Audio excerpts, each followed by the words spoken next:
शरीरं सुरूपं तथा वा कलत्रं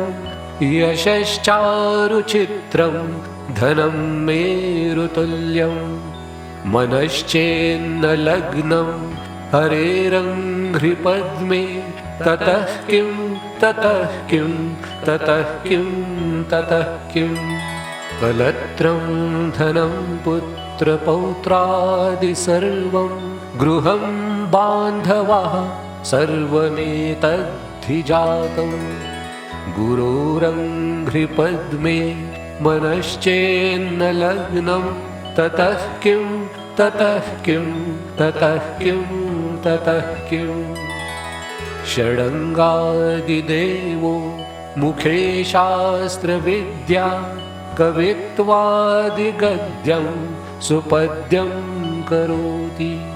विदेशेषु मान्यः स्वदेशेषु धन्यः सदाचारवृत्तेषु मत्तो न चान्यः क्षमामण्डले भूपभूपालवृन्दैः सदा सेवितं यस्य पादारविन्दम् यशो मे गतं दिक्षु दानप्रताप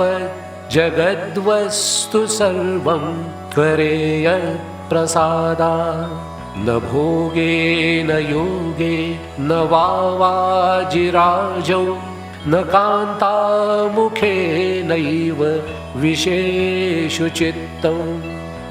अरण्येन वा स्वस्य गेहेन कार्ये न देहे मनोवर्तते मे त्वनर्घे अनर्घ्याणि रत्नानि मुक्तानि सम्यक् समालिङ्गिता कामिनी यामिनीषु गुरोरष्टकं यः पठेत् पुण्यदेही यतिर्भूपतिर्ब्रह्मचारी च गेही लभेत् वाञ्छितार्थं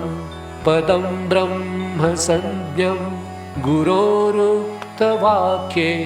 मनो यस्य लग्नम् इति श्रीमत्परमहंसपरिव्राजकाचार्य श्रीमच्छङ्कराचार्य विरचितं गुरोरष्टकं समाप्तम्।